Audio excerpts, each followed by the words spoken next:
welcoming you, Gooshbagz. It is another year of the Gooshbagz Fantasy Football League podcast. I am stoked. There is no amount of energy that I won't bring to this podcast because I am so excited for this fantasy football year and the NFL in general. As always, I am your host, the humblest and most humble of commissioners, Jason, the Gooshbagz Fantasy Football League podcast. I am here with one of only 4 previous championships of the Gooshbagz Fantasy Football League. His winning team was the Palmer House Table Thumpers, legendary. He is the pride of Pittsburgh and the chief driver of the Joe Mixon bandwagon, none other than Benaiah Soundkey. Woo! Yeah, wow, got a whole crowd in there. Got a whole crowd in the studio here today. I hid him like next to the wall over there, so you can't actually, I don't want him in the shot, but I wanted to be able to hear him today. So, Benaiah, how you doing, my man? We're back. Hey, I'm feeling great. I'm just glad to get this football season started, and I don't know. I guess it's who knows? No one knows what's gonna happen. That's what's so exciting right now. I know. Well, everybody thinks they know what's gonna happen based on week 1, but to be fair, like I was saying, I was talking to you not even 2 seconds ago about how I've been overreacting this whole week 1 because of everything that happened, everything that I wanted to happen that didn't happen. And, how I think the league is going to go based on just week 1. And as we all know, you can't really base all of your decisions on week 1 because last year we had people like Nyheim Hines going for $30 on the fab, or who else? Hawkinson, who hadn't broken out yet, but it looks like he has now. He went for I think $27. I think I tried to pick him up for the first week, and then he kind of we got to temper our expectations based on the week 1 outcomes, right? Yeah, you're right. But I mean, one of the free agents that got picked up was a guy I dropped, which, means my year is ruined already. Yeah, I mean, you could have had the glory of Rob Gronkowski coming back from 2 years removed from retirement, right? And unfortunately, you just didn't believe in the Tampa Bay offense and Gronkowski in general. Maybe you thought Tom Brady was finally going to fall off a cliff, but he looks okay so far. Well, yes, he does. I mean, geez, I think my thinking was mostly like, all right, so you got Evans, Godwin, AB, Mr. Big Chest, and then AB. I don't know. It's kind of silly because it's like, of course, you're gonna need to throw the tight end, and that's what happened in that Dallas game. I don't know if you watched it. I watched it. It was a great game. Right. See, I mean, that's the way you beat those guys. Yeah, you just throw the tight end. You make the linebackers not Dude, I still remember one catch in particular stood out to me. It was down the line, and I think Brady threw him a back shoulder pass, and Gronk was running vertical up the line, and he just turned back and I don't know, he made some weird move on the line, grabbing the ball. It was super athletic looking, and he's what, 30, 35 or no, he's not that old. He's 33 or something. Yeah. But I mean, it's what am I dropped a Hall of Fame tight end in this tight end market. What am I thinking? Well, to be fair, last year he wasn't super relevant in fantasy for the most part. I mean, he was usable, I think, but he wasn't, one of the top guys. But who knows? Maybe he'll bounce back into those, top 3 or 4 this year. But we'll find out, I guess. Wait and see. Yeah. So we're gonna start, as always, with some bad news. We got to go into the bad news before we go into the good news. Oh no. I know. And, people say that, players are injury prone. I generally don't believe that is the case. People like Dalvin Cook, they say, was always hurt. But the last couple of years, he's been my guy. But, unfortunately, I think there is one player that is truly injury prone, and you can rely every year on getting a major injury. Can you tell me who that is, Benaiah? Well, it's the man who is the most hurt, and his name is Raheem Mostert. He truly is the most hurt player I've ever heard in my life. And he had, I think, what was it, an MCL or ACL? He chose to have the surgery, which means he is going to be out for the rest of the season, which is so sad. And yet appropriate, considering the team that he's on. Yes, very appropriate. They just always tend to get hurt, and I just, Just really feeling for Team IR and the Team IR team. Team IR team, yeah. It's a rough team to be on. I think, to be fair, I think it's Brandon's fault.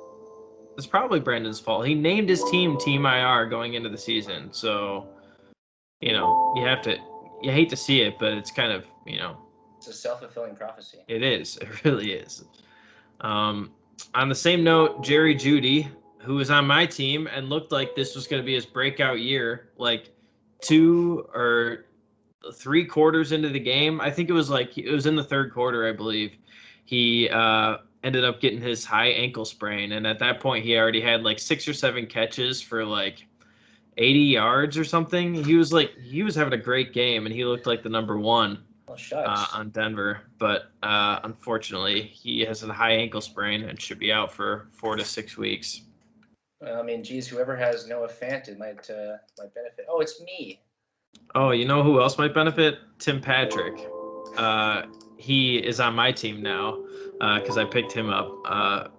Cortland Sutton looked okay, but I don't know. Who knows if he's actually going to jump into that number 1 role like people are saying he might be.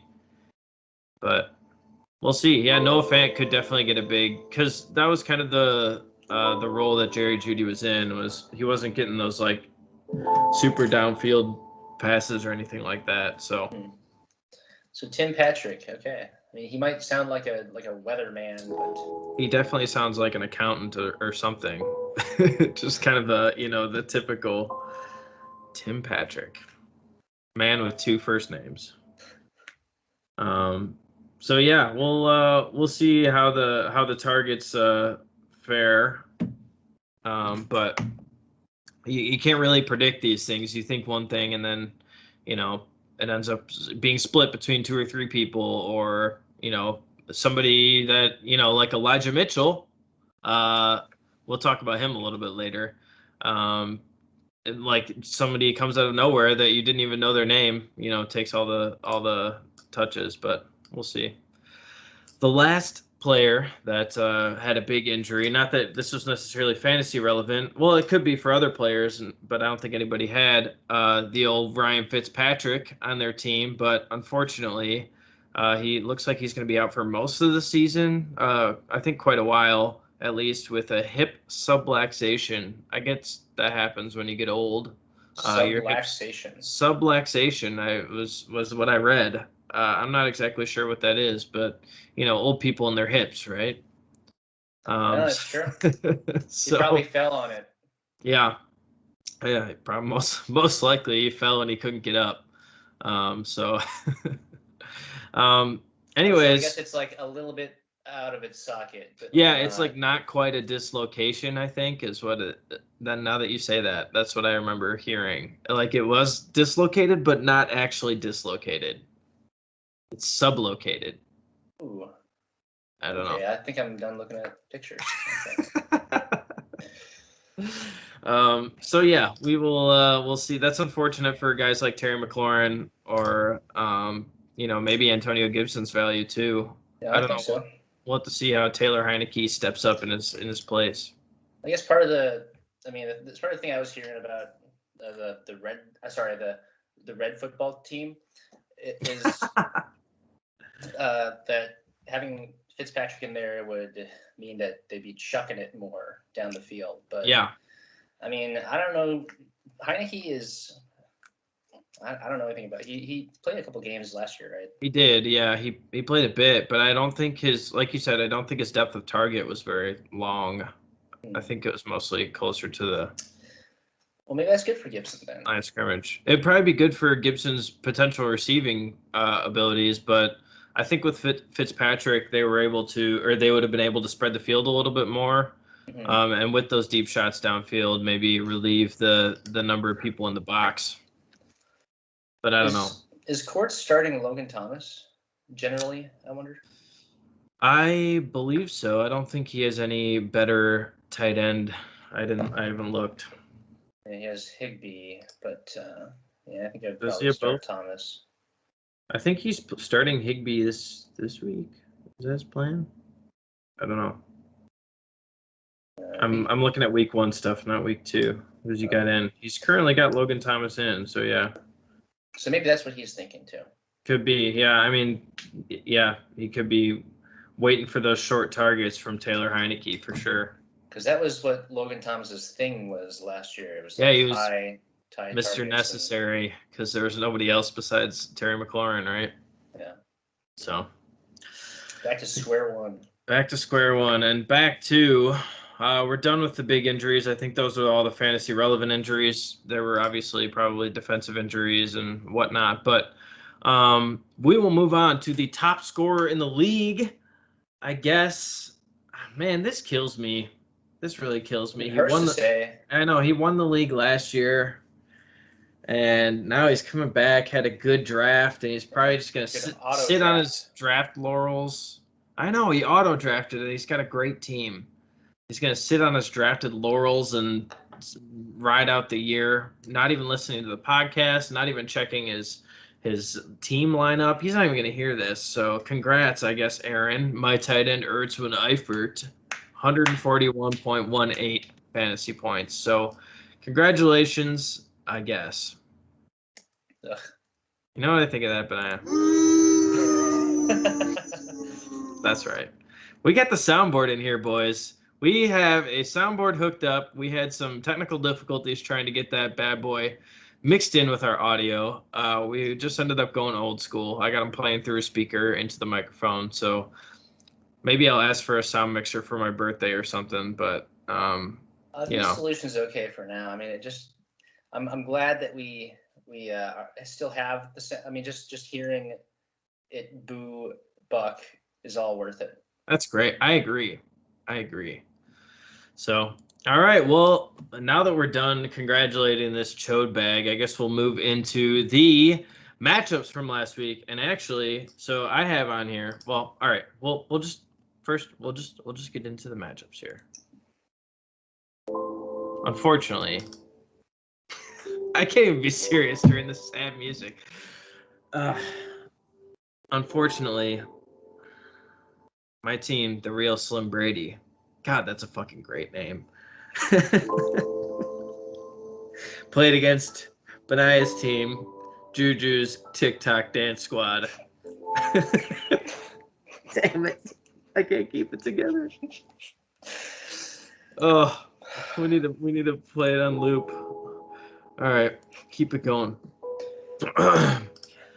So I have the score on here as 103.86 to 106.86, but the score has been updated since with a stat correction for a George Kittle fumble that did not happen. So I actually ended up scoring 105.86 points and lost by a single point. 1 point. You could even call it an extra point. An extra point. You know, Greg Zuerlein had three opportunities to get me the W in this game. He missed 2 field goals. He missed an extra point. If he had just hit one of those, I would have at least tied. But no. The extra point, it's the easiest thing, and it's extra. It's like a free throw. Greg, you're supposed to be the best kicker in the league. Is there like a hack a Greg strategy? Yeah, maybe. You know, maybe I should drop him on the waiver wire as a landmine for somebody. You know, but he did score me 10 fantasy points, so he outscored your kicker, so I can't be that sad about it. But also, I made a huge mistake in starting, well, number 1, James Robinson, but 2, no, I can't be mad about that. I still love James Robinson. He still had like 66% of the snaps. And like he had plenty of playing time. He just, the Jaguars just looked terrible. But yeah, Urban Meyer's just not giving them the ball. Dude, Urban Meyer did come out today and say that they needed to get James Robinson the ball more. So that was promising. Okay. So we'll see. I think I'm gonna sit him this week, but I'll keep him around, let him hang out. If I had just played the glory play of Tyson Williams against the former Gus Edwards owner after Gus Edwards got hurt and just rubbed it in your face. Honestly, yeah, just dicks out would have won this for you. But yeah, he would have. I could have put him in instead of Mike Davis, who I was between them two in the flex. And I was an idiot and went for an Atlanta player because their offense looked terrible too. I don't know, man. Yeah, I don't know. Did they score a touchdown even? I don't think so. No, I believe it was 2 field goals. Yeah, so I don't know that for sure, but that's my guess. Anyways, the studs of my team, I had Tom Brady, who put up a bright spot in the season opener. He had 27.16 fantasy points. And like we were saying, Tom Brady and that whole team is kind of proving that you can, in a dynasty league of the NFL, right? Isn't that technically what the NFL is a big dynasty league? Right. They're LARPing a dynasty league. It's a 32 team dynasty league essentially. And what they're telling us is that you can put a group of old and washed veterans together and win a championship. That's what they're telling us. They have everybody knows what to do. It's crazy. They have X number 1 quarterback, X number 1 wide receiver, X number 1 tight end, all on the same squad. And look what happens. They actually have a good team. Mm-hmm. Not to mention, defense, but not to mention a fantastic defense. So Tom Brady, as much as I'm going to hate to root for him all year, I'm going to be glad, I think, to have him on my team. And I'm going to experience what you half experienced last year, Benaiah. Since you only played him half the time because you also had Aaron Rodgers. Right. Yeah. I don't think I'm going to make that same mistake because I was just so poor at managing between the two of them. I picked the wrong one just about every time. Every time. I can understand getting somebody like Tom Brady and then grabbing somebody like, I guess that's what you did though, because Aaron Rodgers was super cheap last year, right? You grabbed him in like the whatever at the end of the draft. So you did the same thing that I did at the end of this draft. I grabbed Ryan Tannehill, but Ryan Tannehill had a terrible game, so I don't have that decision to make this week. Yeah, his left tackle I think is getting some side money or something. I don't know. Chandler Jones looked good though. He's on his way to break the sack record in week 3. My God, dude. Honestly, how do you let that happen? I don't know. But speaking of which, you had Kyler Murray on your team, putting up 33.56 fantasy points. Now, man, that Arizona team looks like they could rival, your boy Dak Prescott, your boy Tom Brady, and their offensive squads. Arizona looked really good going against the Titans, who traditionally have a good defense and a good offensive line. So I don't know what happened in that game, but Arizona looked really good. I got Kyler Murray because I just couldn't resist. I didn't like picking a quarterback that early, like the third. Yeah.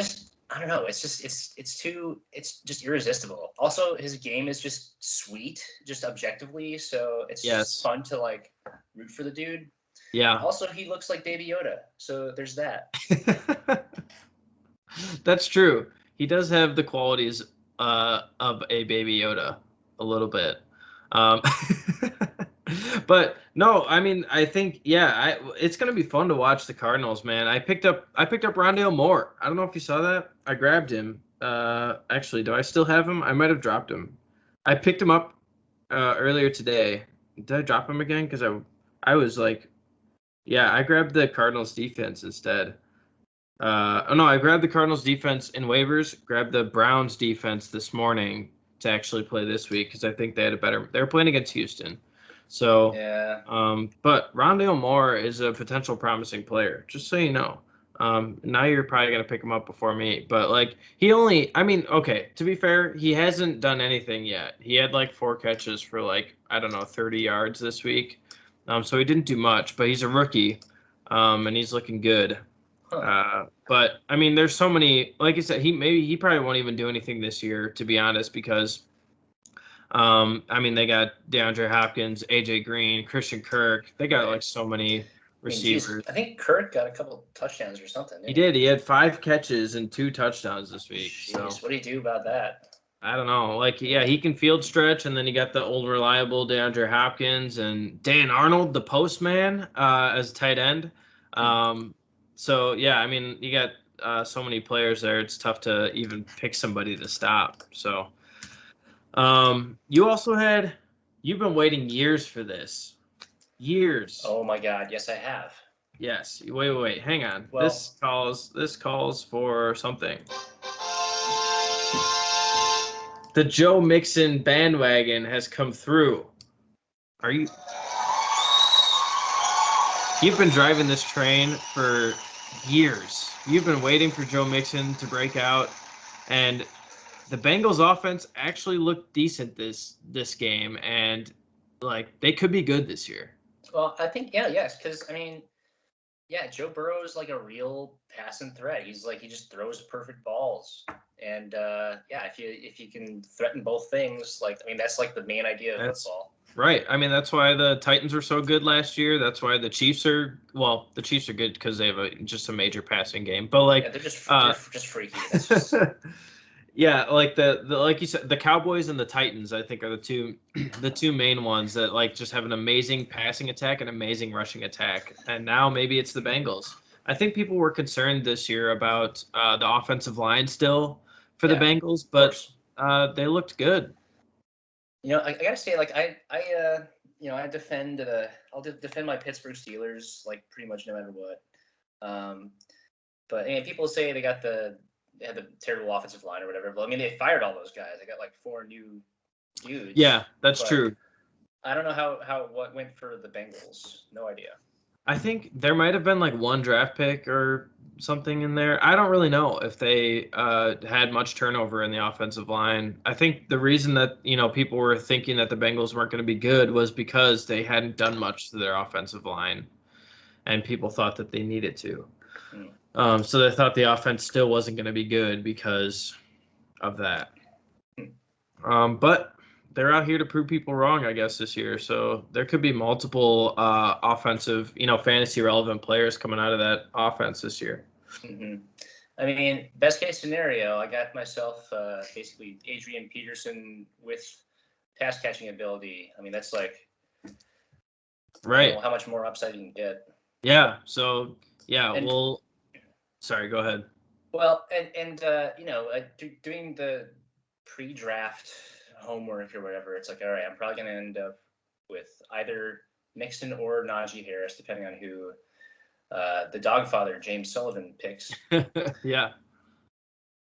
And I don't know. It's tough to say like what the heck is up with the Steelers right now. I mean, I missed a game. I was at the Pittsburgh Irish Festival. Oh, jeez. How could you? I know. How could you? She's an opener, man. Right. I know. I feel terrible, but it's like, hey, I got to see my friend's band. Yeah. Oh, well, that's important then. I understand. Yeah. But, I don't know.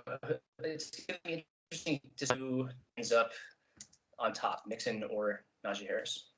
Yeah, it's going to be tough to know. I mean, there were a couple of offenses, I think, that we expected to do really well week 1. There were 3 that stand out to me. Obviously, the Steelers. But they were also playing a tough Bills defense. So who knows if that was just a combination of rust and playing against good defense. I think that's kind of what happened with the Packers as well. The Saints have a very good – it seemed like they have a very good defense. I don't know. The Packers couldn't do anything against them. And then the third one was the Titans. So all 3 of those offenses kind of surprised me in week 1. And I think they're definite candidates to bounce back here. There's just too many offensive threats in all 3 of those teams to like be held down for very long. So yeah, the duds on our teams, I guess I didn't have too many duds, but I didn't have too many studs either. I just had Allen Robinson for 6.5 points, and you had Julio Jones, which, like we were saying, the Titans offense didn't look so hot. So hopefully they turn that around. It looked like him and Tannehill were a little out of sync this week, but I think that'll just come from playing together. Though I'm sure they'll get a little bit tighter. Yeah, I mean, I sure hope so. I mean, yeah, Julio's one of the best like ever. He's just a freak, and Yeah. I mean, it's just a matter of time before. I mean, this time last year he was, I mean, either with a hamstring or catching 20 balls for 600 yards or whatever. Yeah. Right. No, that was his game was just either of those was well, I mean, actually both of those usually in the same week. I guess last year he did miss a few weeks, didn't he? But prior to that, he always had like an ankle or a knee injury going into the week, but he ended up playing and being a monster anyways. Right. That's just kind of been the epitome of being a Julio Jones owner. Mm-hmm. But all right, well, we'll move on to the second matchup of the week. We had Team IR, which, like we said, self-serving to the IR name, which is Brandon's team, and then my tight end Ertz went Eifert, which is of course Aaron's team. I lost the actual matchup here. I've got the studs and duds, but I would like to see the whole board. Yeah, so for Team IR, we had Nick Chubb, who put up a huge week this week, as always. I mean, he's been for somebody who just runs the ball, he's been a very consistent scorer the last year or so. He put up 21.1 fantasy points, 2 touchdowns helped him along the way. And then everybody else, just kind of had average games. He had Russell Wilson, who put up 27.06 fantasy points. He had a good week, 250 yards and 4 touchdowns. So maybe they're going back to the pass-heavy Seattle team, huh? That'd be kind of a scary force to contend with, and less interceptions this time for Russell Wilson. In the duds category, he had Mark Andrews, who put up a disappointing 3.5 fantasy points, despite the relatively high-scoring Monday Night Football game. That was kind of surprising to me. No, it's true. I mean, you can't. I don't know. I personally, I just don't trust tight ends in general unless they're like those two guys that we all know. Right. Well, the thing is with Mark Andrews is that like there's no other receiving player on the team. Like nobody else catches passes except him, and Marquise Brown caught a few last night. I think that was about it. So yeah, I think I just watched the highlights. I didn't actually see the game. I saw Watkins had a big grab. And that's right. Yeah. Well, Watkins is a week 1 goblin, so that's what he does. He'll be irrelevant the rest of the year. But yeah, like you said, I think Watkins grabbed a couple, and then Mark Andrews was surprisingly not really used. But you know what I did see? I did see some designed passes to Tyson Williams. That's right. I saw those too. Yeah, so we'll see. There could be some he could come through for me, and I hope he does, because right now my team is lacking playmakers. I mean, he's really Tyson. He's just really laying the groundwork for Le'Veon Bell to just sweep in and then just take all that. That's what I'm counting on. That's what you're hoping for, but you also got Latavius Murray in the way here. Right. I mean, I'm 1,000,000% kidding about Le'Veon Bell, by the way. I even watched his pump up, like comeback sort of. Oh, did he have some video that he put out? Yeah, his like media team put it on Instagram or whatever. I'm watching this. I'm like, oh no, this is. Oh man, he looks slow. He looks really not ready for football. Yeah. And that's what Harbaugh said. It's like, yeah, no, Le'Veon Bell's in great shape, but he's not in football shape. That's not even. Yeah. It's not even close, I don't think. Right. Well, I mean, I think that's what Andy Reid saw last year too. Like he had Le'Veon Bell for a while, for most of the season actually. But like I think as the year went on, CEH was used more and more because he just realized that Lev Bell just didn't really have it anymore. I think. So I don't know, like you said, if it is something to do with the type of shape he was in, he wasn't ready for football again, or, because obviously working out and, playing football are two completely different things. Mm-hmm. So. And, it's, as a Steelers fan, it's like, Le'Veon Bell, I watching him back in like 2017 or whatever. Yeah. I'm like, oh my God, this dude's running style is so eternal. Like he could play when he's 60 years old if he runs that way. Where it's just, he's not really relying on burst or breaking tackles, or he's just like waits for his hole and hits it, and then that's it. I mean, yeah, he's like a chess player or something. Actually, he there's a video of him showing up to the Pittsburgh chess club, like disguised. He plays people, whatever. Is he a good chess player? Yeah, he's a good chess player. Oh, there you go. Maybe that's how he learned to run. Yeah, he's just like making like rook moves. Rook to e5. When I make my move. Was he ever mic'd up in the NFL? I bet that's what he was saying when he was running. He's going to sacrifice himself. I'm sorry. Okay. No, we're all good. That's what this is about, man. This isn't about football. This is about us having a good time. Because who's really going to watch this podcast? Nobody that, just a couple of you guys, but anyways. And see, it's usually like I'm the biggest fan of this podcast. I listen to all of them. I appreciate it. That you're in. I understand because I don't go back and listen to my own. So, so yeah, I know what you mean though. No, I appreciate putting this together every week. I have a fun time hanging out with you guys each week and talking some football and other nonsense with you, Gooshbagz. So, all right. Well, let's move on to my tight end Ertz when Eifert. Let's cover, unfortunately, his studs. He had Tyreek Hill, who put up 31.6 fantasy points. He also had Travis Kelce, who puts up 22.6 fantasy points. I know this is, God damn it. I call myself an actor, but I just break immediately. You're way better at this than I am. If Patrick Mahomes goes down, what are you gonna do? You're just too reliant on these Chiefs playmakers. You're gonna be in trouble, and you're gonna regret it one day. He also had Adam. Go ahead. Oh, I was gonna say, like, honestly, how wise is it to build your team around maybe the most talented player ever? Yeah, it's dumb. It's really dumb.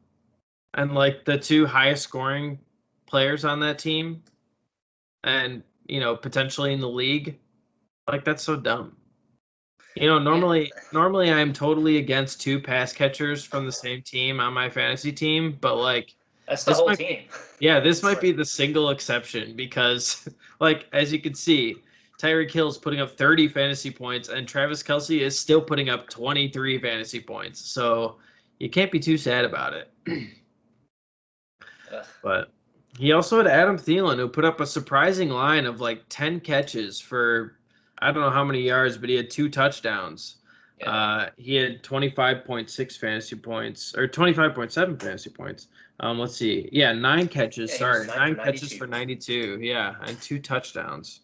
That is a big week for somebody who we thought was only going to rely on touchdowns. Well, joke's on us. He's on pace for 34 touchdowns and 1,700 yards. So he looks like he's in good shape. Well, I mean, the secret about Jefferson is out, so. Oh, yeah. So the coverage is, all leaning towards Jefferson now, and maybe Thielen's being overlooked a little bit. I think he's old and washed or something. He's out here to prove him wrong. His only dud was Jamel Williams, who, to be fair, probably shouldn't have been started right away. He was kind of one of those guys where you draft and hope he kind of takes over the lead role in a couple weeks.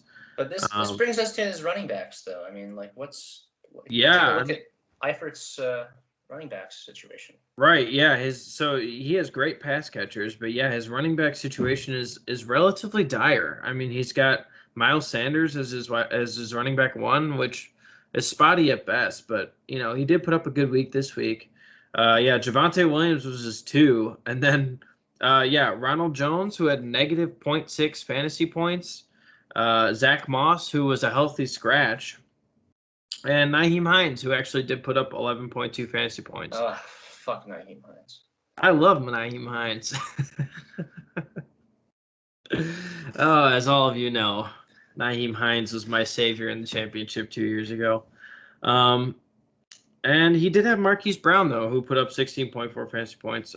He sat. But, yeah, his running back situation is definitely dire. So those of you with excess at the running back position, hey, do not trade them to Buck. I have plenty of running back threes for you to take off of my roster. I'll trade you I don't know. Who do I have? Damian Harris. I'll trade you Damian Harris and Mike Davis for Miles Sanders. How's that sound? I'll consolidate. You can have a little bit more depth at the running back position, and I'll take just one from you. I'll give you two running backs, and you give me one. How much of a deal is that? Wow. Simple math. And I am playing addition by subtraction on my fantasy team. So his you're right. If he has some troubles with like you said, if the unfortunate situation where Patrick Mahomes gets hurt or something like that, then his pass catchers won't be able to maybe help keep his team afloat. But this goes to show you right here is the style of drafting. I don't remember exactly where he drafted in the draft. Must have been relatively high. Oh, was he last? Well, yeah. That'll tell you because if you don't get those top running backs, like this is a good draft strategy. And I think you did this last year too with Devontae Adams and Julio Jones. Unfortunately, it didn't work out because they got hurt. But grabbing those two like high end wide receivers, because if you're trying to draft two running backs in that spot, you're not getting the top four running backs. The guys that are separated from the rest of the group. You're not getting two of those. You're getting two back end running back ones. And then you have to wait another 2 rounds to get your wide receivers. So at that point, you got the, low end wide receivers too. So the best strategy maybe in the, in that 9-10 to go. Yeah, it's to auto pick. Right. But no, yeah, I'm not saying that he specifically picked out a good strategy, but like in general, with those sleepers, you can just count on sleeper to get it right, I guess. Sleeper will pick good for you, I suppose. All right, I've had enough talking about Aaron's team. Disgusting. I agree. We're gonna flush this team right down the toilet here, and we are going to move on to matchup number 3, which was Chubba Hubba Dubba Bubba. I love that team name. I will say that all year. I hope you keep it forever. Versus Hot Digsity Dog. I'm loving these new team names this year. We got some good ones in this group, so I'm stoked. The score was 95.54 for Chubba Hubba Dubba Bubba and 108.12 for Hot Digsity Dog. Now, for those of you who don't know, that is Quartz's team on the losing side and Adam's team on the winning side. So congratulations, Adam, on that dub. Now, Adam requested. Oh yes, I'm sorry. Wait. Yes. Congrats. So congratulations. Now, I was told by Adam to come up with a terrible joke/pun for the lowest scoring team of the week, and I am terrible at this. So you bad jokes? I don't know, man. Yeah, so this is a bad joke coming right towards you. Quartz, your team is so bad that they How bad is it? Oh, they probably go for it on 4th and long in their own territory. Oh!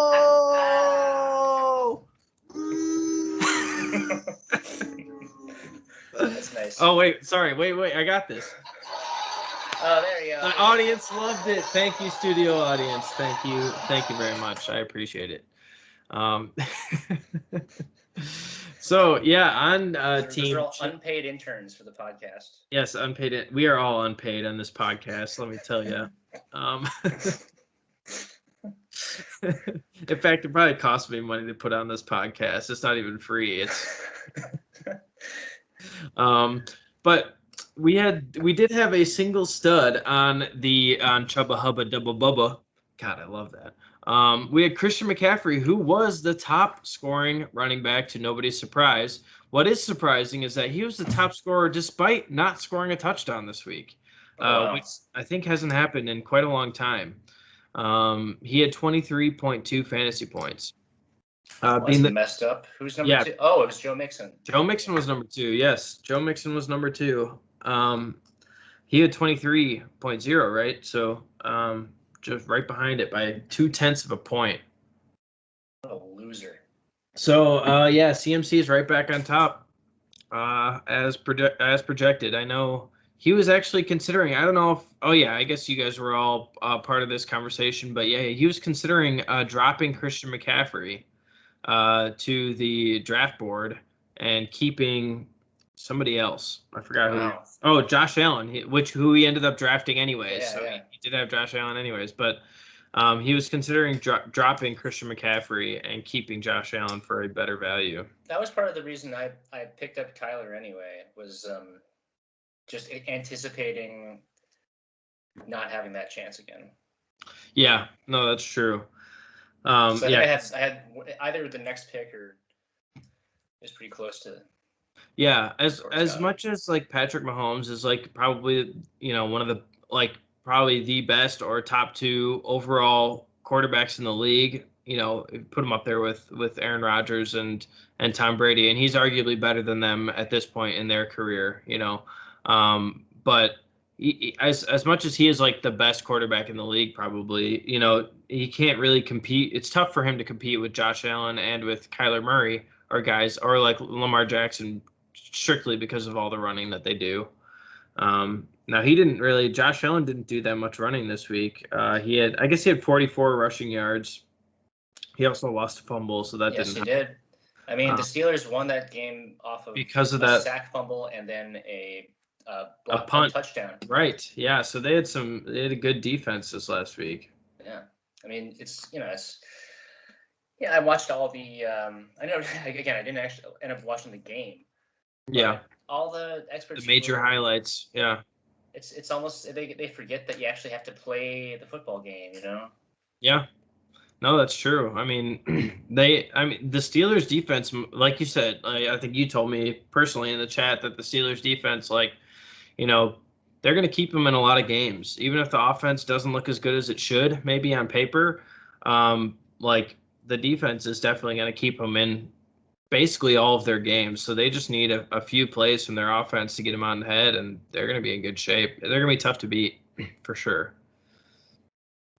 I mean, when you got the highest paid defensive player in the league, you got to have a good defense, right? Well, yeah. I mean, you pay him, and then the next day he just wrecks that game for the Bills. Well, he first had to walk into the front office and be like, "All right, I'm done with this signing bullshit. I got to go to the gym and work out." Isn't that what he said? Yeah, he's like, yeah, this is I gotta go lift. They could get me more money. I'm done with. I got shit to do, basically. I gotta go love lift. That. Yeah, gotta love it. Yeah. So yeah, I mean, Steelers are gonna be good this year, I think. So congrats. Yeah, I hope so. I mean, geez, Najee Harris still I think he got less than 50 yards or something, but. He did. He didn't have a great game, but like you said, I think maybe knocking some rust off on the offensive end, and they should be good to go. But it just goes to show. I mean, he's no Joe Mixon. That's all. You're right. Not at least at this point, he's not Joe Mixon, but I think he's about as old as Joe Mixon, right? Yeah, that's right. He's one of the first press conferences Najee Harris did. I don't know, one of the Steelers, one of the jerk reporters asked him like, yeah, so you saw you catch a couple of one-handed passes in practice, but I think you dropped a couple more. Is that why you stayed all those years in Alabama so you could work on your one-handed pass catching? And he said it like really quick, like it was like a serious question. He's in the tone of a serious question. Yeah. And Najee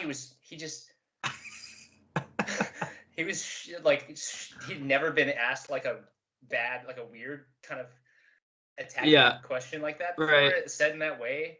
And he just says, bro, what? That's amazing. And that was his reaction. Like, he never had like a confrontational, like, asshole reporter ask him some like dickhead question. That's hilarious. That's so funny. It's pretty good. Just I recommend looking it up, but just I'll definitely what? I'll definitely have to check that out. Oh man. Well, he if he had to stay at Alabama for an extra couple of years to, hone himself for the NFL, like, who cares? Like, he's gonna be good now. I actually just wanted a championship. That's kind of really it. Is that what it was? Yeah, he wanted the ship. Yeah. And he ended up setting all those records at Alabama, but it's not like Derrick Henry stayed all those years. Right. Yeah, that's true. So, all right, on to the duds for Chubba Hubba Dubba Bubba. Boom! We got one big dud because this guy apparently needs a little bit more time in the NFL. I don't know. That's what his coach is telling us today, anyways. Let's start this off. Brandon Ayuk. His coach basically said he's not as good as the people that are in the lineup right now, but he had he was a big goose today. There's geese in the sky. Oh, he had 0 points this week. He put up a big goose egg. Actually, you know what? I'm just going to move right on to the other goose in this matchup. We had another goose. There's geese everywhere. Man. Mike Gesicki was the other goose on the other end of this. Hot Digsy Dog was super stoked about Gesicki, and now he is no longer on his team, I think. Or I don't know if he dropped Gesicki, but he was the one that bid all in for Gronk. He's the one that bid all in. He spent what $5 or something like that. Oh crap! It was that much. That was like $90 or something total. I'll have to take a look. But no, you're right. I think it was like 87. I think he has like $13 left. But yeah, he spent a lot of his money on the combination of Gronk and Elijah Mitchell. So, hopefully they don't pan out for him and he's completely wrecked for the rest of the year. That's what I'm hoping anyway. But he did have Dak Prescott and Antonio Brown on that Thursday night game. Both go off for him. Dak had 27.42 fantasy points. And AB is back, baby. Mr. Big Chest over here with 21.2 fantasy points. 11, call God. He looked good. He looked really good. He torched that one dude he did like a lazy fake slant and then wheel. Oh my God! So that touchdown, that was nice. Yeah, that was sweet. So like I said, he's going to be a force to be reckoned with. And I was talking with Adam actually earlier. I was like, I think AB is going to be the highest scoring wide receiver on the Bucs for the year. I think that's definitely a possibility. Well, I mean, he and Brady they're lovers. They're like they're like roommates Facebook and shit, official. right? Yeah. Yeah, well, didn't AB live with him when he was in New England? Yeah, they shared a bed. Yeah, with Tom Brady's wife as well. Giselle actually had to sleep on the couch. Oh, well, she got it was quite the situation internally. No, she was like, they say they're running plays in there. I don't know. Who knows? But yeah, either way, they're best friends, and AB is looking to have a big year again. So, Like I said, besides Mike Gesicki, his only other dud was Zeke, which was kind of surprising with 4.9 fantasy points. But you watch the game though. I think the Cowboys. Who the heck is calling plays for them? Like some douche, Mike some McCarthy. Of that stuff was like I couldn't even believe it. I was watching it with my Cowboys fan friend, and he was very upset with the play selection. And we were talking after the game or the day after, just kind of watching all the sports reporting, kind of just praise Dak. Dak is back and stuff. It's like, yeah, dude, your team, they recovered 2 fumbles in a row and lost. Yeah. I maybe fantasy football aside, I cannot imagine being a Dallas Cowboys fan. That's got to be the roughest, most frustrating thing. Oh, well, if you're looking at who's calling the plays, that was the coach of the Packers for the last 10 years. So, oh my God, dude, I'm so sorry. Yeah, so that's what we didn't have a running game at all until Mike McCarthy went away, and now we got Matt LaFleur, and he's actually running the ball. Except for this week, for some strange reason, he only ran the ball 5 times. But the last 2 years, we finally had a running game. Because we actually had a head coach in there who wanted to run the ball. So, yeah, Mike McCarthy is not one who enjoys running. So it's crazy to me because I think when he's from Pittsburgh, he's from Greenfield, which is just over the bridge that way. It's right there. Yeah. I don't know what goes through his head, but his play calling has always included a shotgun formation and no runs. Or, so who knows? He's going to starve. He's going to waste away. He's going to look like me at the end of the season. He might, yeah. There's not going to be too much of this going on. So, he might starve. Please, sir. Can I have the ball, please? Please. All right. Well, on that note, I think we should move on to the next one. Oh, yep. The audience agrees with us. We need to move on. Yeah. So we got matchup number 4 from last week. We have Rock the Hawk versus Deshaun's Happy Endings. Now, those of you who haven't seen this, we've brought it up in the chat, but not all of you are in the chat. And to be honest, those of you who are not in the chat are probably not going to listen to this podcast anyways. But Deshaun's Happy Endings does happen to have a picture of Deshaun Watson with Bill Cosby's head on it, which I think is, very interesting. No, I thought it was Bill Cosby with Deshaun Watson's body. That's what I said, didn't I? No, I'm kidding. Oh, okay. I thought I mixed up my words. Maybe did I mix up my words or no? No. You said it's Deshaun Watson with Bill Cosby's head, and I said, I thought it was. All right. We're all good. Sorry, I'm too good of an actor. You said it straight, and I said too many words, and there's a high possibility that I mixed up those words. So I just wanted to make sure that we were all straight. But yeah, Rock the Hawk put up 112.7 fantasy points, and Deshaun's Happy Endings put up 103.74 fantasy points. Now, Rock the Hawk won this on the back of their namesake, TJ Hockenson, with 21.7 fantasy points. Hawk, man, he's going to have a good year because Jared Goff only throws to tight ends. Oh, is that so? Yeah, well, he throws it short. He throws it shorter than Matt Stafford. And and they don't have Kenny Galladay anymore. They don't have any wide receivers. That's also part of it. So, all the targets went to the tight ends and running backs last week. I don't know if you noticed, but their running backs had 40% of the catches last week. What the heck? Or 40% of the targets. Yeah, I think both running backs each had a 20% target share. And then TJ Hockenson had a 25% target share. And then the rest was the wide receivers. Wow. Yeah, it was nuts. But so I can't even name one of those. I mean, they've got Marvin Tyrell Jones Williams. Tyrell Williams. They don't have Marvin Williams. Jones. Okay. Marvin Jones is on Jacksonville. Oh. Yeah. So Tyrell Williams is their wide receiver 1. Wow. Yes. Hence why their running backs have a 40% target share and TJ Hockenson has 25. But yeah, so and DeAndre Hopkins also had a fantastic week for Rock the Hawk this week. He had 23.3 fantasy points.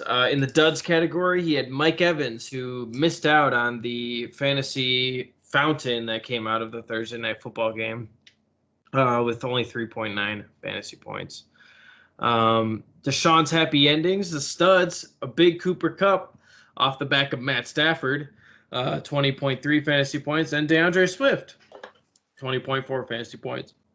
So I think both of those Detroit Lions running backs are actually going to be valuable this year, as opposed to previous years where none of them were valuable. So I think it's mostly going to be on the back of receiving yards and touchdowns based off of that. But yeah, they kept fighting last week, and the running backs got a majority of the work. So I'm happy for Jamel Williams, though. My boy Jamal, over from Green Bay, running over to Detroit and getting all them passing down work from Jared Goff over there. That's true. He's a good fit for the Lions, strictly because of the Lions' TikTok is top notch. Oh, I'm sure. It's like Lions and Bills TikTok, and then the rest of the field. The rest of the league, yeah. Well, yeah, I'm sure Jamal just like jumps right into that, and yeah, he's good for it. He brings it for sure. I've always enjoyed it. Like, he's always dancing. Every time you see him anywhere, he's always dancing. He cannot not vibe. He's just right. He's constantly vibing. He's a great guy, and I am rooting for him despite him being in Detroit. So, good for you, Jamal. In the duds category for Deshaun's happy endings, we have Saquon Barkley with 3.2 fantasy points. We are going to see. I mean, I think he's being eased back in after an injury here, but I don't know how valuable Saquon's going to be this year. Yeah, it's hard to say. It's kind of impossible to drop him either, or to not even, or to not start him even. Yeah, I mean that's the dilemma. Saquon's such a big name, and he's been so valuable in the past that like you basically have to start. You can't sit him. It's very difficult to sit him. So it's frustrating if he's going to put up duds in your lineup every week. And then Washington's D only had 1 fantasy point for him this week.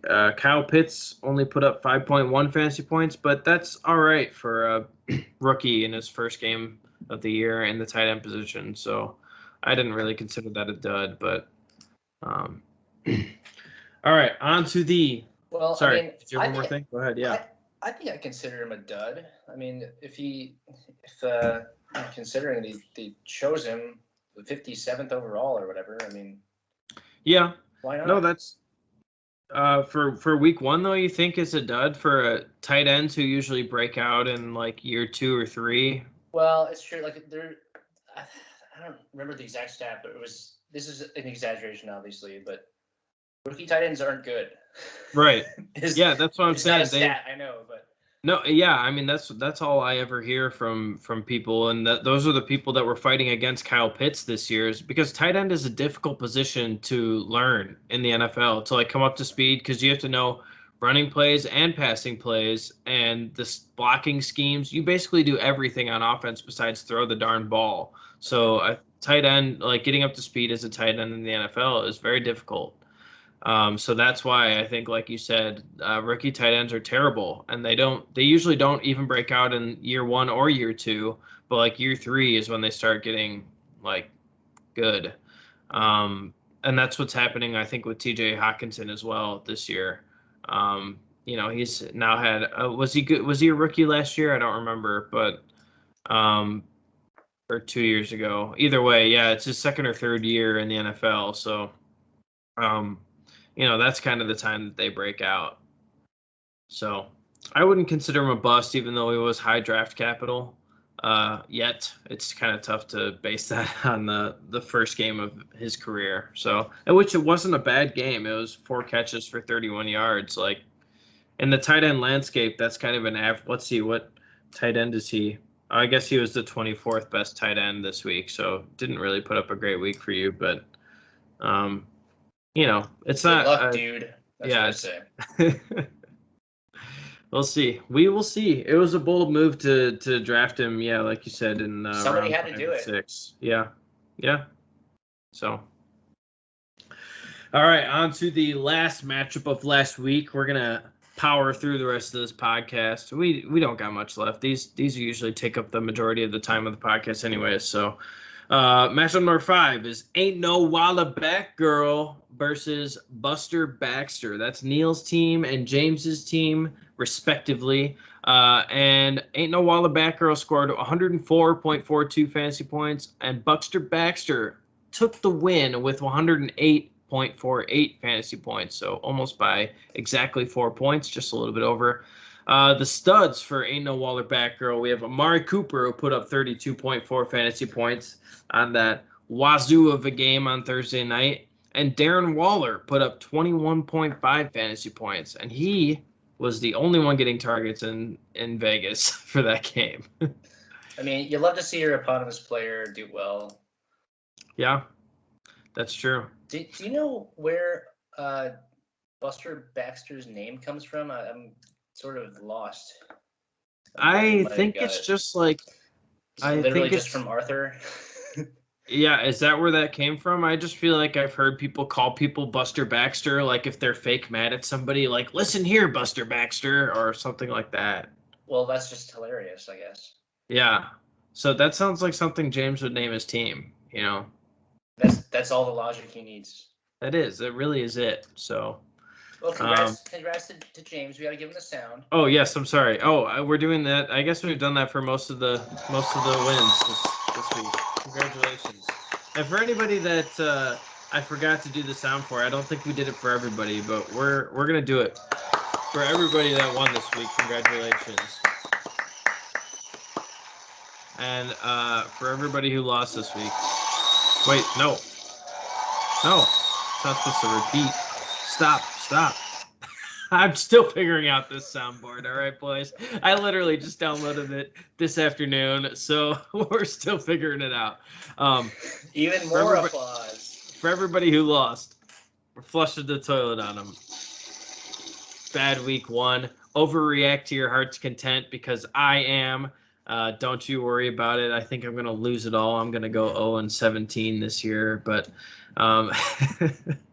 no, we're going to make it through. And we are going to, one of us is going to win it all, win all that moolah. Anyways, congratulations to Buster Baxter with your riding the backs of Patrick Mahomes with 33.28 fantasy points, Tyler Lockett with 24 fantasy points, and Chris Godwin with 19 fantasy points. The only dud in your lineup this week was Aaron Jones because he's a Packer, because the Packers played terrible this week. I would actually put, oh no, I'm sorry. We're going down. We got a page break here. I didn't see the rest of the duds. You did also have Najee Harris, who only put up 5.4 fantasy points, and the Tampa Bay defense, who put up -3 against the big Dallas game there. Yeah, that's on you, buddy. Yeah, that's on you. You overcame Buster Baxter. You overcame all those terrible games. You had just as many duds as you did studs this week, and you still won it. So that's impressive. On the other side, the duds were Aaron Rodgers, of course, like I said, because he was a Packer this week, and the Baltimore's defense, who had -1 fantasy points against Las Vegas. So also that's on you, Buster Baxter. Playing against, thinking that Baltimore's defense is going to stop the Las Vegas Raiders. Ridiculous. Jeez. So, anyways, yeah, this was a pretty good matchup, actually. It came down to the wire at the end here that Darren Waller didn't quite bring you all the way back to win the matchup, but it was close. It was darn close. You had a shot. So, but congratulations to James with his first win of the year. Now, on to the waiver wire team that would kick all of our asses. Love this segment. We're starting with your boy, Jameis Winston down in NOLA with 29.62 fantasy points against the terrible-looking Packers organization. Slinging it. I know he was slinging it. 5 touchdowns with less than 100. He wasn't really slinging it with less than 150 passing yards. Only for touchdowns. Yes, 5 touchdowns and 148 passing yards. He did have about 50 yards rushing though, I think. So that was pretty good. Probably expect some regression there. I'm just gonna. Yeah. Oh, for sure. Then we have Elijah Mitchell in the running back 1 spot, who has now been picked up by Adam's team for big money. 16.4 fantasy points. We have Mark Ingram the second with 14.5 fantasy points off of like 26 carries or something insane like that down in Houston. So yeah, I picked him up because you know how I feel about carries. Yeah, you're all about the volume plays, man. But who knows? I mean, that could be Philip Lindsay next week. You know, you never know with how things go. Especially with those ambiguous backfields, he hasn't necessarily dominated the landscape. Yeah, get 3 yards a carry or whatever. Yeah. All right. At the wide receiver 1 spot on the waiver wire team, Christian Kirk with 21.5 fantasy points, 2 touchdowns on 5 receptions. Had himself a good week. And Sterling Shepard on the back of, I think, 7 receptions for like 100 and something yards and maybe 2 touchdowns as well. 20.8 fantasy points. So that was a good week as well. I don't know if he's going to be the one every week with Kenny Golladay there. I think Kenny Golladay was coming back from an injury as well. So I don't know if he's going to be the one from now on, but that was a good week for Sterling Shepard. And then it was good enough for Corsi to pick him up. Yeah. No, I mean, it's definitely worth a flyer, especially like you said with that volume that they got. So it's all about the volume. Rob Gronkowski in the tight end spot, your boy, who could have been in your starting lineup, Benaiah, but was not. 25 fantasy points. Wait, I got you. Do you have something you want to say to Gronk? Robert. I'm sorry for dropping you. You're a Hall of Famer, and you got like 8 targets or something. That's on me. Right. I hope you enjoyed playing for Adam. And a shitty team that's gonna lose. Look, man, he got paid big money. He got paid big money to go play for Adam. So what a sellout. He is such a sellout. So we'll see. We'll see how Gronk actually plays out for him, but I hope he doesn't. And then in the flex spot, we got Zach Pascal. I don't know how to pronounce that last name. It's been pronounced many ways. Pascal, but I have no clue if that's right. 18.3 fantasy points, though. So that guy did good things, I suppose. And then at the defense spot, we got the Cardinals D, who put up 17 fantasy points. That was pretty good. And then, 5 sacks will really help you out for sure. 6 sacks, I think, total, but 5 from Chandler Jones. It was just like Chandler Jones with with like all those fantasy points, basically. And then they're playing against somebody easy this week too. Somebody, and so like he could have like I said, he could have the sacks record by in 2 or 3 weeks. They're playing Minnesota. Oh yeah, whose offensive line looked terrible last week, so that's why. And then Joey Sly, who had 14 fantasy points. This team would have destroyed all of us with 177.12 fantasy points. So, if only, Benaiah, you had picked up this team beforehand, you would have beat everybody in the whole. It was so obvious. You'd have had an extra $10 in your pocket right now. So, I'm sorry. But the waivers are 1-0 for the year. Once again, we're keeping a tally. We're going to see who beats the waiver wire. I think last year it was just Brandon and... Did Ryo do it? Ryo, I think. Yeah. I think Ryo did it. So... Pretty impressive. We'll see if we can get better than 2 this year. We're going to try. We got an extra week to try. So... Yeah, I mean, we should get better at beating, or have, it should be more likely, right? You think so? Yeah. Yeah, as the year goes on, as the Things worst shake people, out. yeah, worst people get dropped. So we'll see. But we are going to move on now to the matchup predictions for next week. I need to get some more sound clips in here. I only have about 6, but we're gonna diversify. These 6 are solid. They're the original 6, like the NHL. Yes, yeah, they're pretty good, but I find myself like wanting to click other things, but I don't have the sound bites for them yet. So we'll try to keep adding as we're going on here in the season, but we'll do some matchup predictions this week. As you can see on here, I also have not picked who I think is going to win in every week, but we're going to start with the first matchup, which is the real Slim Brady versus Ain't No Walla Back Girl. So this is me versus Neil. I, of course, am going to pick myself to win, as I do every single week. And it sometimes pans out for me and sometimes it doesn't. But I think this week I have a shot. Let's see. I've got Tom Brady versus Atlanta. So that's a great matchup. Dalvin Cook versus Arizona. We'll see. Arizona, like you said, Arizona's D looked good. They stopped Derrick Henry. That's true. Right now, I have Damian Harrison against the Jets. I think that's a pretty good matchup. A-Rob versus Cincinnati. DJ Moore versus the Saints, which I don't know. We'll have to see about that. Yeah. I might just substitute in Corey Davis against New England for him. I'm still debating on some of these guys. Yeah, I didn't see any of how the Jets looked at all. Yeah, I think they had a rough first half, but the second half they started putting, at least their offense started playing better in the second half. Hence why I think Corey Davis ended up having a good week. But so what are you thinking as far as this game goes? I mean, he's got Aaron Rodgers versus Detroit in a not revenge, but just a bounce back. Bounce back. I am gonna take Ain't No Waller Back Girl.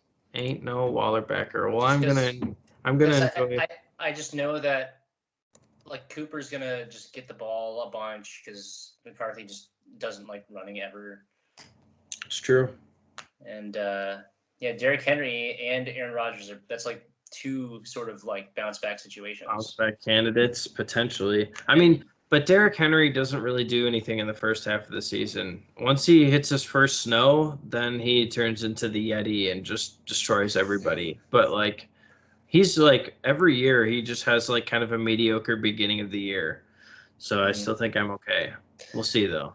And I guess I don't know, like who knows? Maybe Tennessee gets behind Seattle. Yeah. Early, and then it's like, can't run the ball. Got to pass the ball. So, and then Terry McLaurin just off the field entirely, That's true. Terry McLaurin lost his quarterback.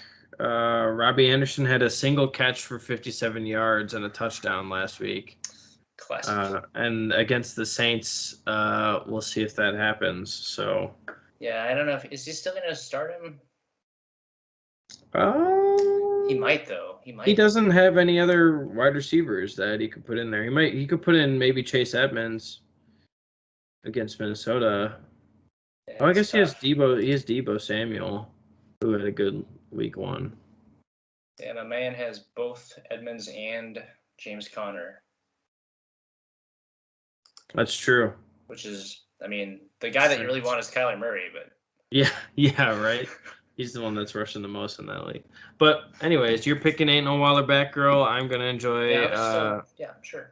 I'm gonna enjoy beating you on this predictions page here because I'm gonna win. So, all right, on to matchup number 2, which I have down as Chubba Hubba Double Bubba versus Team IR. Now, this could be a potential bounce back game for Chubba Hubba Double Bubba. He's not used to finishing at the in the last place spot on the week, so he's got a pretty good lineup here running in to week 2. Yeah, I'm gonna go with Chubba Hubba Double Bubba as well, just because maybe Mostert's hurt. He might have to start Jamel Williams, which maybe that's not the worst thing. Yeah, No, yeah, Jamal had a decent time. But yeah, he doesn't have any depth. So like that's the thing with Team IR is that like if somebody gets hurt, he has no depth. Like he has a decent starting lineup, but yeah, now Mostert's out. He has to throw in Jamal. And then he's got to rely on Josh Jacobs to not give up too much to Kenyon Drake and who is questionable. I mean, Jacobs is right. He'll probably play, but yeah, and then AJ Brown, the Tennessee offense didn't look so hot last week, so who knows? I mean, they could bounce back, like you said. He's a bounce back candidate, but and then Mark Andrews wasn't involved as we wanted them to be, so he might be in trouble this year. Anyway, I'm also going with Chubba Hubba Double Bubba because, like you said, I think he's got some big bounce back potential this week. On to matchup number 3. We got Juju's TikTok Dance Squad versus Rock the Hawk. So you got a big Kyler Murray versus Minnesota. That should be a good one for you. Devontae Adams in the bounce back against Detroit. Joe Mixon against Chicago, whose defense didn't look too intimidating last week. Antonio Gibson versus the Giants. That could be tough. Giants kind of have a good front seven, I believe. However, if they get behind, then teams are just going to be running against them anyways. So who knows? Mm-hmm. You got Juju versus Las Vegas, which could be a good matchup. Kareem Hunt in here. Let's see. He's got Lamar against Kansas City, which is going to be a shootout, I think. Alvin Kamara versus Carolina. They should just stomp Carolina. Yeah, that's the player I'm really worried about. Mm-hmm. About just wrecking my whole week. Yeah, Myles Gaskin's gonna have a rough time against Buffalo. DeAndre Hopkins against Minnesota. So he's mitigating some of your Kyler Murray points, maybe a little bit. Just hedging it. Yeah. Mike Evans against Atlanta. I don't know. Mike Evans didn't do so much last week. And then Deontay Johnson versus Pittsburgh. Yeah, you got the battle of the Pittsburgh wide receivers there. No, that's right. I mean, I was looking at their snap counts and like who's actually in. I mean, Juju plays, we only have 1 week to look at, but yeah, last week Juju was in for 91% of those plays. Oh, was he? Yes. So he's and then Deontay, he was in for 76%. Chase Claypool 67%. So 2/3. Yeah. Well, yeah, they run a lot of 3 wides, so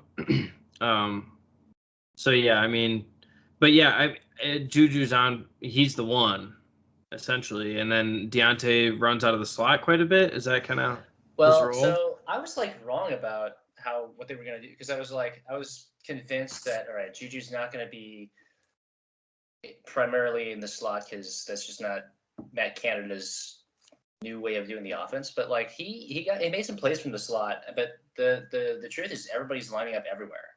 Yeah. Like everybody is going to have to learn everything. Yeah. Well, I think that's beneficial for everybody because, if you can line people up, you can get mismatches all day if everybody knows everything. So, you just line them up wherever you want, get those mismatches, and you're good to go. Mm-hmm. So I'm actually pretty happy just that I even got to draft Juju just because he just kept falling and falling and falling. Yeah, I mean, weirded out by him. Yeah, I mean, it was tough to kind of gauge those Steelers. They all ended up being like wide receiver, like somewhere between wide receiver 2 and 3 last year. They were all kind of in that wide receiver 3 category, and you didn't quite know who was going to do well on any given week. But Chase Claypool had like the major upside. Deontay Johnson seemed to have the consistent volume. And then Juju was just kind of sitting in the middle there, like kind of in no man's land. Yeah, that's true. And they didn't quite know what to do with him. But as for this matchup, I don't know. I think it's going to be tough to overcome the Kyler Murray, Devontae Adams, Joe Mixon, that stack. So I'm going to go with your team. I'm assuming you're going with your team. I am going with my team, and I'm curious to see if Noah Fant gets some action, or like how the Jerry Jeudy thing is gonna affect things. I mean, I don't really know how Bridgewater works. Anything within 10 yards of the line of scrimmage is fair game. Let's go, baby. Yeah, so Noah Fant could end up getting quite a bit of volume this year. Yeah, because Teddy Bridgewater is a very accurate quarterback, but yeah, mainly because he doesn't throw it any further than 10 yards. So,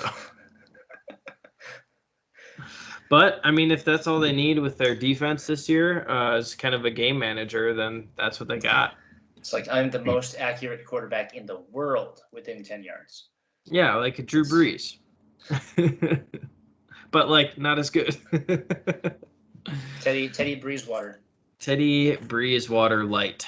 All right, matchup number 4 next week. We got my tight end Ertz Eifert versus Deshaun's happy endings. Breezewater sounds delicious, by the way. Breezewater. I think that's a new selling strat. What would the product be? Would it be water that tastes like air? It'd be like delicious beverage / you can use it on your fabrics. Oh, I think you got something there.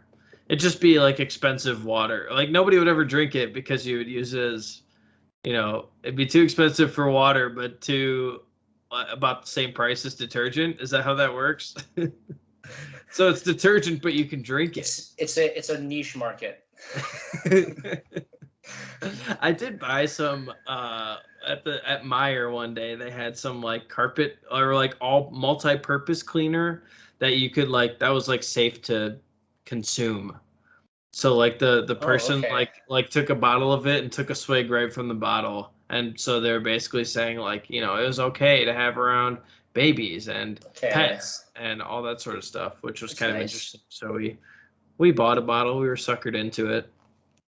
But did you taste it? I did not drink it. See, it's a very niche market. It's too expensive to drink as water. Oh gosh. But we got to make sure that our breeze water has electrolytes because it's got what plants crave. Not a sponsor. Oh shit. But anyways, oh man. All right, let's move on here. Sorry, what were we talking about? We were talking about the my tight end Ertz Eifert versus Deshaun's happy endings. This matchup looks like it looks like it's not going to be close. I hope Miles Sanders is out and he has to finagle something and then he loses. That's what I'm hoping for, but I wouldn't questionable here. It just says ankle/rest, so I think so he's fine. So he's probably fine. It's a Wednesday Veterans Day is what I'm hearing. Mm-hmm. So yeah, I think I'm gonna have to go with my tight end Ertz versus not so happy looking Chad's team. Which I think is he might have. It's tough to say that there's a team that's weaker than his right now. Yeah. Maybe Rock the Hawk, but even then, it's like Kamara can just beat you. Right. Yeah, and mine isn't that great either. I don't think. I don't have. Well, I got the potential upsides. So we just haven't seen George Kittle be his old self. But if he can be his old self, then it'll be tough with Dalvin Cook and George Kittle on my team to potentially. But if they don't do as good as they've done in the past, then I'm in trouble. So I could also potentially be down here with Deshaun's happy endings. Yeah, well, you and me both, buddy. Yeah. I mean, honestly, so that my first round keeper, Devontae Adams, I essentially had the option to not keep him and perhaps pick up Tyreek Hill. Yeah. So that's going to be in my head forever. Well, that's only in your head right now because the Packers had a terrible week 1. Yes. And I think when they bounce back this week, you're going to be thinking different thoughts. I sure hope so. So, anyways, yeah, we both picked my tight end Ertz Eifert. We are on to the last matchup, which is Hot Digsity Dog versus Buster Baxter. Now, taking a look at these teams, unfortunately, I think Adam's team is looking good this year, which I'm very sad about.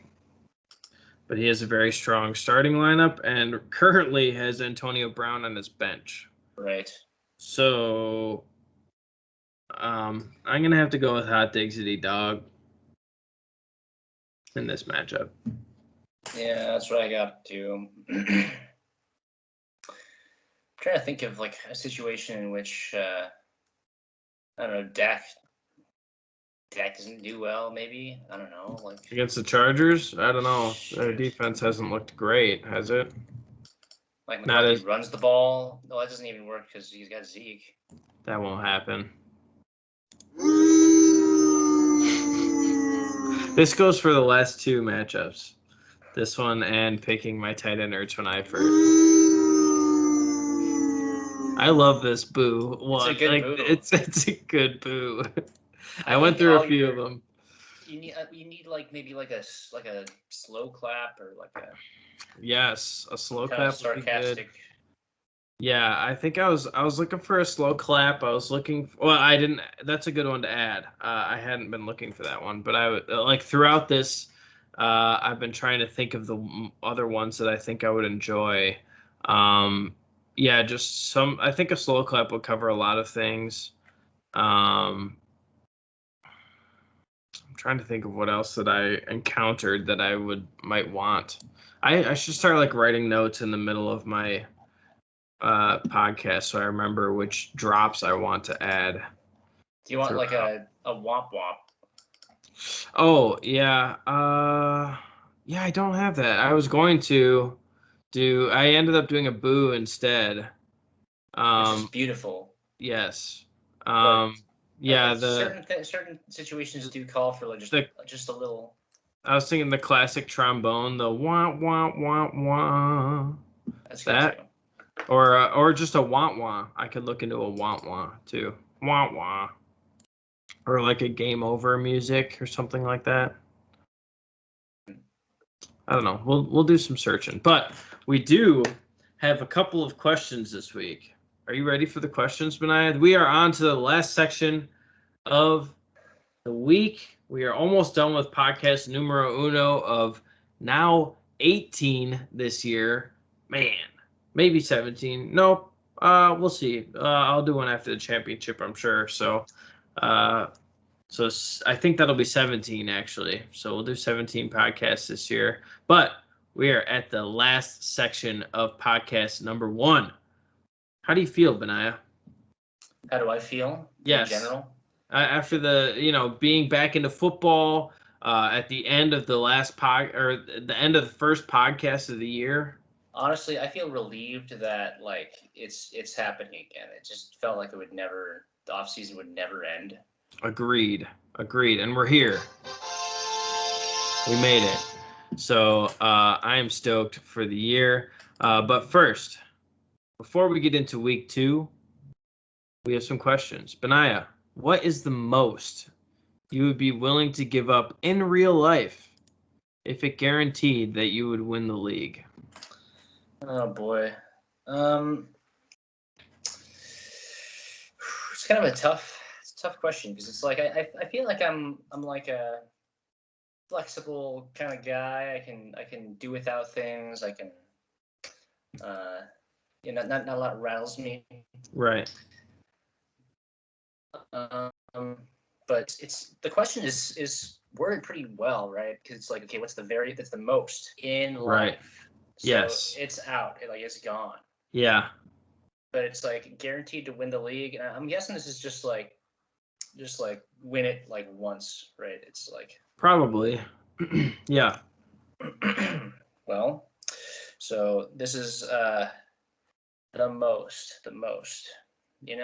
This Sorry, go ahead. You got an answer? Yeah, I don't know if this will sound like a lot or not a lot, but I would be willing to give up the best part of breakfast. It's crispy. It's delicious. I would give up bacon. Bacon. I know. Man.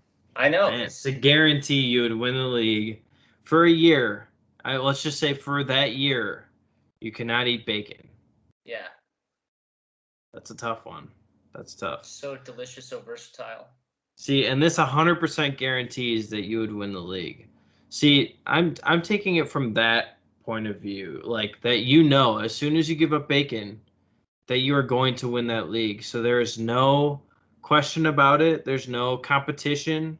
There's no nothing. And that's why my answer is I wouldn't want to give anything up to guarantee that I would win the league because that takes the fun out of the whole thing. No, you're right. Because that was my first answer too. Is like, well, I don't mind not winning the league. I think that sort of the epic loss to you, that's league lore. That's like forever. Yeah, the whole fun of the league is the suspense, the fighting, the clawing, the not knowing not knowing what's going to happen each week. That's what makes fantasy fun, and then just like trash talking people and then get it thrown right back into your face because your team plays awful that week. Like that's part of the league. That's what makes it fun. It may not seem fun right away, but like I had a terrible Sunday because I lost our matchup. But like in general, like I'm glad that week 1 happened, because now I'm tilting, overreacting, and trying to fight my way back and trying to win the league. Like, that's what it's all about. That's right. You said so. Yeah. So I'm really glad that you had that answer, actually. Well, thank you. Yeah, I didn't know if people would be upset that I didn't have a thing that I would give up, because I never really approached the question from that aspect. I don't think it would be very difficult to give something up to guarantee that I win the league. Yeah. See, in this hypothetical, for me at least, it's like I would be deprived of bacon. Yeah. But I don't know that I was going to win the league necessarily. It's just sort of right. I have this thing stolen from. I would be like, I'd have this medical condition where I can't. Yeah. Digest bacon or something. Yeah. I was thinking that I was thinking of it from initially I was thinking of it from a different light, like essentially it's taking away the time. Think of it like Lent. Like you're taking away something in your life, and that extra time is supposed to go towards reflecting on your faith and reflecting on God and whatnot. And so this is, instead of that, you're taking however much time away from your life and putting it into researching and whatever for the league. That was also the way that I put into it. And I was thinking, like, I already put a lot of time into this league. Like I put, like, obviously I do the podcast and I do the research for the podcast, put all the information into the sheet, and and then all the time that I just sit staring at my lineup, hoping that it changes every time I open the app. So like there's a lot of time that I spend in fantasy football, and I don't know if I would be willing to give up more of it to guarantee my victory. So no, that's true. It's true. But I mean, I did have an actual answer simply because I relished in my championship year so hard. Yeah. It was the most fun in the world to reignite the dead league chat, just to let you guys know. Yeah, I mean, during our however many months that we're off, like 6 months that are off, we had at least once a month, if not like every couple weeks, you just like nobody spoke in between you. I'm pretty sure you had like, it was like a bunch of posts in a row, but like the only thing that was in between your posts was just like a fuck you from one of us. So it's like, just a reminder that I'm still the champ. Fuck you. Just a reminder. Yeah. So this is all of us. Every time he posted something in the chat, but it's just the taste of victory. yes, there's nothing like the it. salty taste of victory. And would it feel that way if you just like didn't have to work for it? I would have to be You like just gave plugged into up the bacon? Matrix. I would have to like not realize that I was gonna win. Yeah. Maybe I would like be like, oh man, I'm making all these great moves. Like I would be like, oh, I'm starting David Johnson or whatever, and he would like go off and I've lived some blessed life like that. Yeah, so you give up bacon and you live life in ignorance, not knowing for sure that you would win the league, but also not knowing why you gave up bacon for that year.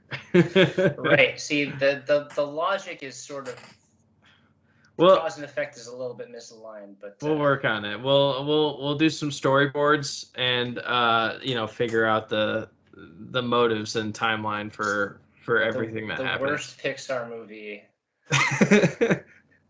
About somebody else's fantasy football league that we know for sure that Neil would not go to this movie because it's a movie about somebody else's fantasy football league. Ain't no way Neil is going to be watching that.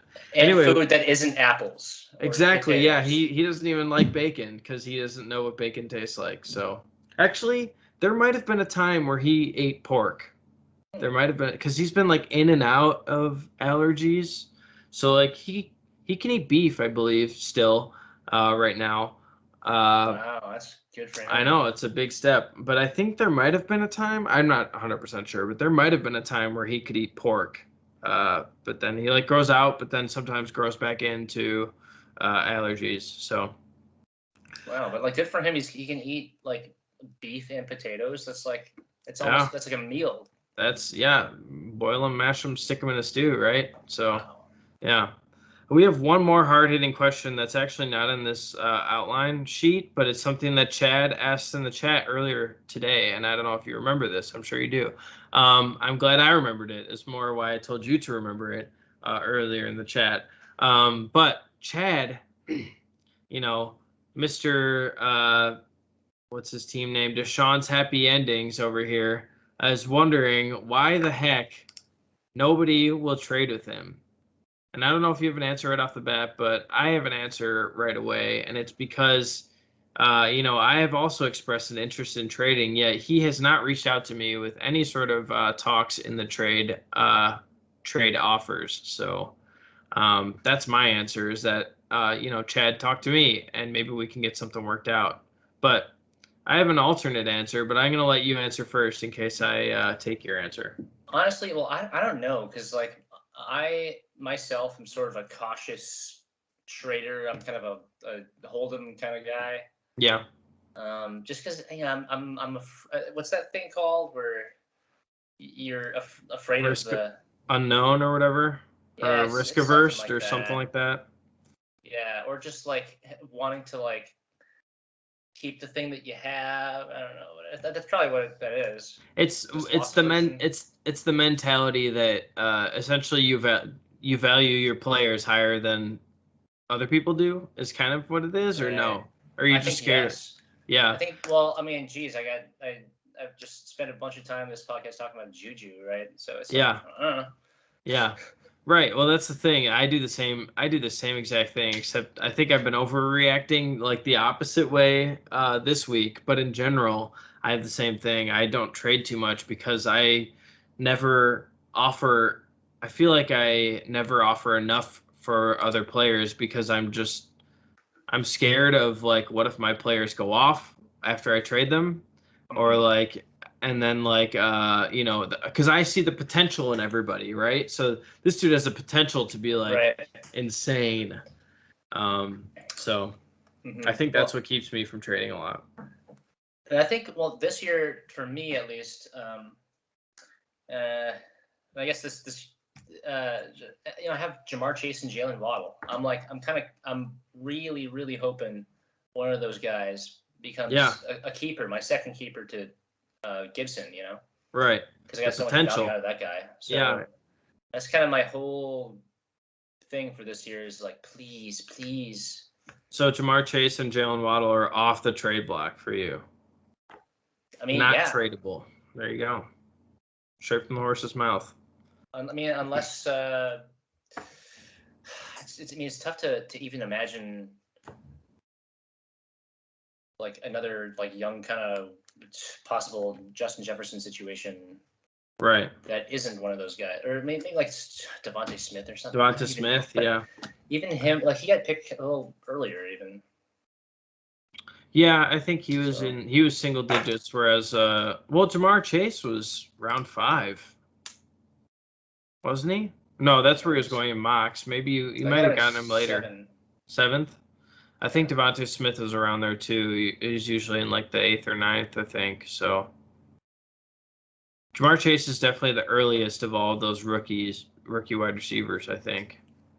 But either way, I mean, still getting him in the 7th, and with the potential of being potentially a wide receiver 1, like that's gonna be some good value potentially. So. Oh, so I was wrong. I guess Smith is right in the middle between those two. Yeah, I think Smith was usually running, like I said, around 8 or 9 or something, 9, mm-hmm. and then Waddle was in double digits. So. But yeah, that's a possibility. We'll see what Miami's offense looks like with Will Fuller back in the mix. Right. But now that he's off PEDs, he might just get hurt again. So who knows? But you know what'll help him recover PEDs. Yeah, it will. It will. So. All right, Benaiah. Well, we made it through. It was a long one, but who's expecting anything less with us? So, I had a great time having you on for week 1 of the Gooshbagz Fantasy Football League. Yeah, real pleasure as always. As always, I hope to have you on again soon. I'm sure we will. We got at least 2 this year, right? Because I think we're in the same. Are we in the same division? Maybe we're not. I don't know. Yeah, I haven't taken a close look at the. I haven't either. But either way, hopefully we have you on again. I'm sure we will. I will have you on again this week because we'll for sure meet in the playoffs, right? Is that how that works? Gosh, I hope so. Yeah. So. With any luck. Yeah. So, all right. Well, just so you know, update for you guys. I have moved from number 8 in the power rankings up to number 7. I am on my way back to the top. Boys. Damn. I don't know how that happened. Something probably to do with all the waivers that cleared and everything like that. But I'm now at number 7. So I will see you guys at the top, and I will see you guys next week as well. Benaiah, it's been a pleasure having you on. As always, you're always bringing your serious acting skills and your dry humor, and that we all just love. I know I love it for sure. I think the biggest laughs I have are when I don't know if you are serious or kidding, and you say it deadpan and you have the dry humor, and then I just like realize that you're just fucking with me, and I just like crack up. Those are like my favorite moments. But I'm so happy. Let's go. Yes. Anyways, yes, as I said, it's been lovely having you on. Can't wait for Neil next week. Yes. I hope we can make it. I hope so too. We're going to have to try to pencil him in. But, yeah, you guys, good luck this week, except for Adam and Aaron. I'm not excited for you guys to potentially win. So you guys have a terrible week. But the rest of you guys have a wonderful week. And I will be back to overreact again next weekend. I will catch you boys later, and we are on the outro with the soundboard.